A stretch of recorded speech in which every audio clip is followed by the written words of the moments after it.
Assalamualaikum warahmatullahi wabarakatuh. Alhamdulillahirabbil alamin wa bihi nasta'inu ala umuri dunya waddin. Wassalatu wassalamu ala asrofil anbiya'i wal mursalin. La hawla wa la quwwata illa billahil aliyyil azim. Amma ba'd. A'udzu billahi minasyaitonir rajim. Bismillahirrahmanirrahim. Qul huwallahu ahad. Allahus samad. Lam yalid wa lam yulad wa lam yakul lahu kufuwan ahad. Anak-anakku yang saya banggakan dan yang saya cintai juga, selamat pagi untuk semuanya. Bahwasanya untuk pertemuan yang selanjutnya ini kita akan membahas tentang sumber hukum Islam.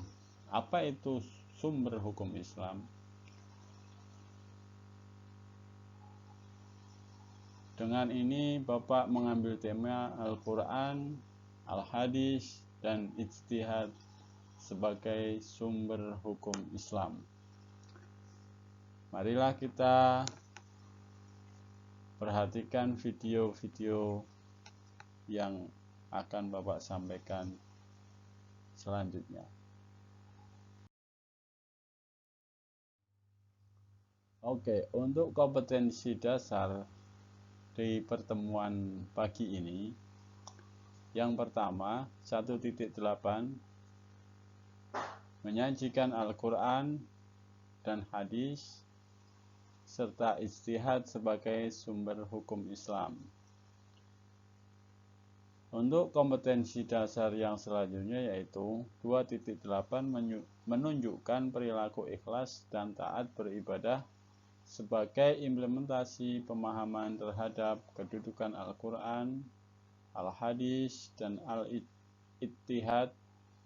Ijtihad sebagai sumber hukum Islam. Untuk kompetensi dasar yang selanjutnya adalah 3.8 menganalisa kedudukan Al-Quran dan Al-Hadis dan juga ijtihad sebagai sumber hukum Islam. Sedangkan untuk kompetensi dasar yang selanjutnya adalah 4.8 mendeskripsikan macam-macam sumber hukum Islam.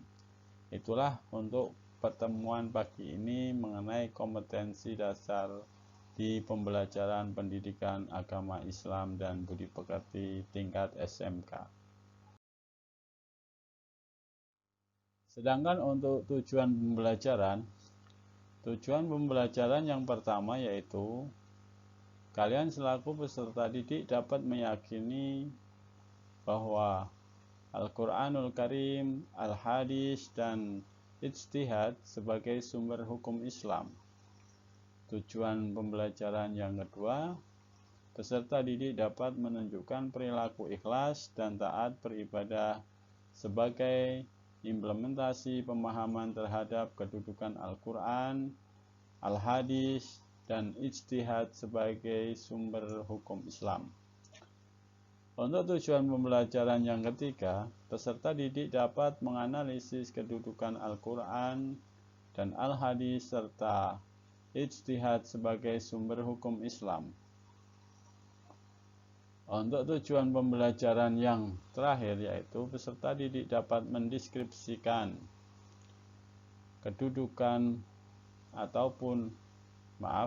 peserta didik dapat mendeskripsikan macam-macam sumber hukum Islam. Itulah tujuan pembelajaran yang akan kita bahas di pertemuan ini.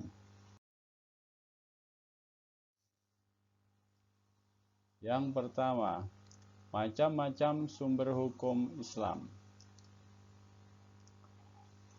1. Al-Quran. Yang kedua, hadis dan sunnahnya. Sedangkan yang terakhir atau yang ketiga adalah ijtihad. Pengertian sumber hukum Islam atau agama kita yang pertama adalah Al-Quran. Pengertian Al-Quran merupakan bentuk masdar dari kata kerja yang berasal dari kata qara'a yang berarti bacaan. Berbicara tentang sesuatu yang ditulis atau melihat dan menelaah secara istilah, definisi Al-Quran disampaikan oleh banyak ulama. Salah satunya disampaikan Dr. Subhai As-Salih. Menurut Dr. Subhai As-Salih, definisi Al-Quran yaitu kalamullah,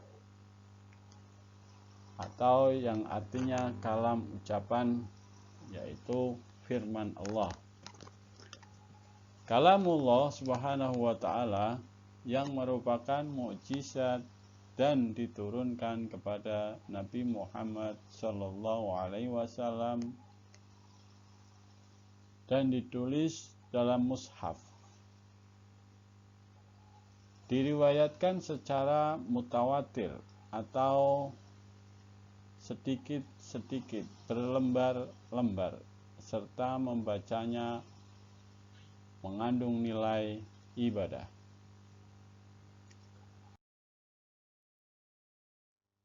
Yang kedua, kedudukan Al-Quran sebagai sumber hukum Islam. Al-Quran merupakan sumber rujukan hukum utama. Sedangkan kedudukan Al-Quran sebagai sumber hukum Islam sebagai berikut. 1. Sebagai rujukan pertama dalam menetapkan hukum atau ketentuan suatu perkara dalam kehidupan.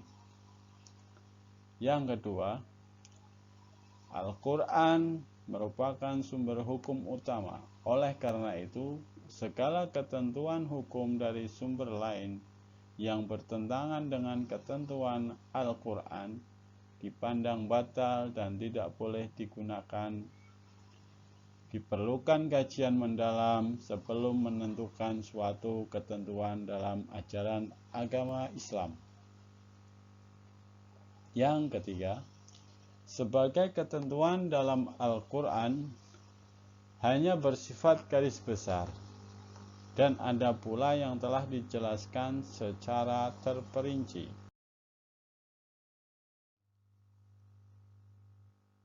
Yang selanjutnya, kandungan hukum dalam Al-Quran. Kandungan hukum dalam Al-Quran dibagi menjadi 4 aspek. Aspek tersebut diantaranya: 1. Hukum peribadatan dan muamalah. Yang kedua, kisah-kisah para nabi. Yang ketiga, informasi kehidupan dan alam semesta, di antaranya informasi tentang terbentuknya alam semesta dan penciptaan manusia. Yang keempat, janji dan ancaman Allah Subhanahu wa ta'ala terhadap seluruh manusia. Yang selanjutnya adalah dalalah Al-Quran. Dalalah adalah kandungan pengertian yang terdapat pada suatu kata atau kalimat dalam nas Al-Quran. Dalalah Al-Quran terbagi menjadi 2, yaitu dalalah qat'i dan dalalah zanni.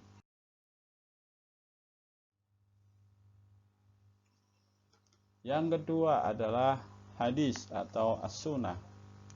Al-hadis atau as-sunnah, definisi dari al-hadis dan as-sunnah yang pertama adalah, menurut ahli fikih, hadis adalah segala perkataan, perbuatan, dan ketetapan Nabi Muhammad SAW diceritakan secara turun-temurun dari satu generasi kepada generasi berikutnya.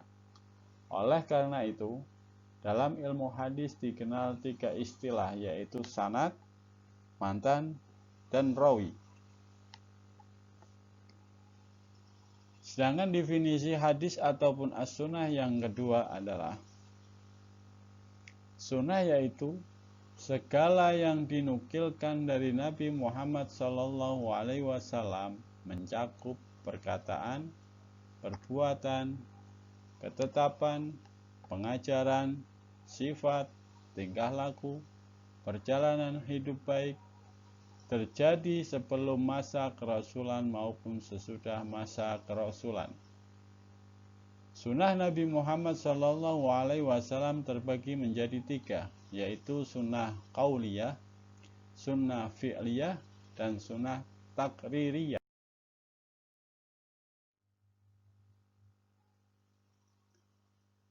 B. Kedudukan hadis sebagai sumber hukum Islam. Hadis berkedudukan sebagai sumber hukum kedua dalam Islam setelah Al-Quranul Karim. Pernyataan tersebut terdapat pada surah Al-Hasr di ayat yang ke-7, sedangkan yang selanjutnya fungsi hadis terhadap Al-Quran. Fungsi hadis terhadap Al-Quran adalah memerincikan atau menjelaskan ketentuan dalam Al-Quran, memperkuat hukum yang ditentukan di dalam Al-Quran, dan yang selanjutnya adalah memberikan penjelasan ketentuan dalam Al-Quran, dan yang terakhir menetapkan hukum yang belum disebutkan dalam Al-Quran. Yang D. Klasifikasi hadis. Klasifikasi hadis yang pertama adalah mutawatir. Yang selanjutnya adalah ahad.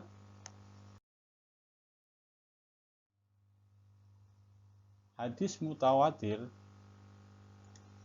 Definisi dari hadis mutawatir adalah hadis yang diriwayatkan oleh para perawi dengan banyak jalur periwayatan, sedangkan macam-macamnya dari hadis mutawatir itu: 1. Mutawatir lafzi. Yang kedua, mutawatir maknawi. Yang selanjutnya adalah hadis ahad. Sedangkan definisi dari hadis ahad adalah hadis yang diriwayatkan oleh satu jalur atau beberapa jalur periwayatan yang tidak mencapai derajat mutawatir. Sedangkan macam-macam hadis ahad adalah sahih atau sahih, hasan, dan dhaif. Oke, untuk LKPD atau Lembar Kerja Peserta Didik, analisislah kedudukan Al-Quran dan Al-Hadis sebagai sumber hukum Islam. Tugas kalian adalah tulislah analisismu dalam bentuk tulisan minimal 2 paragraf atau dalam bentuk peta konsep juga boleh. Itulah tugas-tugas untuk kalian di rumah. Demikianlah pertemuan kali ini dari Bapak. Saya cukupkan. Billahi taufiq wal hidayah. Assalamualaikum warahmatullahi wabarakatuh. Syukran.